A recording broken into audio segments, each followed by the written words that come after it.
ایک be be مسئلہ پوچھنے آئی، بڑا پریشان کر گئی۔ لوگوں نے کہا حضور بی بی، فرمانے لگے میں نے گھر کے اندر جگہ بنائی ہوئی تھی، ایک پردہ لٹکتا تھا، اس طرف میں بیٹھتا تھا، اس طرف اگر کوئی عورت مسئلہ پوچھنے آتی تو پردے کے اس پار بیٹھ کے وہ بات کرتی۔ تو میرے بیٹے نے مجھے آ کے بتایا کہ ایک بوڑھی عورت آئی ہے باہر مسئلہ پوچھنے، توجہ کرنا ذرا بات پر۔ فرماتے پردے کے پیچھے بٹھایا، میں بھی بیٹھ گیا تو بی بی آئی اور جچے تلے لفظوں میں فٹافٹ اس نے بات شروع کر دی۔ امام صاحب فرماتے ہیں بوڑھی تھی پر اس نے بات چھیڑی پردے کے پیچھے بیٹھ کے، تو بڑے جچے تلے 2-3 جملوں میں کہنے لگی امام صاحب مسئلہ پوچھنا ہے۔ فرمایا پوچھو۔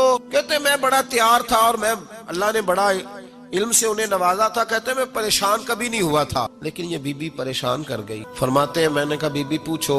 کہنے لگی حضور میں محنت کی کمائی سے روٹی کھاتی ہوں، چرخہ رکھا ہوا ہے، سوت کاٹ کے اس کی کمائی کھاتی ہوں، سارا دن مزدوری کرتی ہوں، کبھی کبھی کام رہ جاتا ہے تو 14ویں کے چاند کی روشنی میں چھت پہ بیٹھ جاتی ہوں تو چرخہ کاٹتی ہوں۔ بادشاہ کا لشکر میرے قریب سے کبھی کبھی گزرتا ہے، ان کے پاس بڑی بڑی لالٹینیں، بڑے بڑے ان کے پاس روشنی کے بندوبست ہوتے ہیں۔ لشکر بادشاہ کا گزرتا ہے تو بہت بڑا لشکر ہوتا ہے، کئی کلومیٹر تک وہ گزرتا جاتا ہے، تو کئی دفعہ اچانک اس کی روشنی بھی میرے چرخے پہ پڑ جاتی ہے۔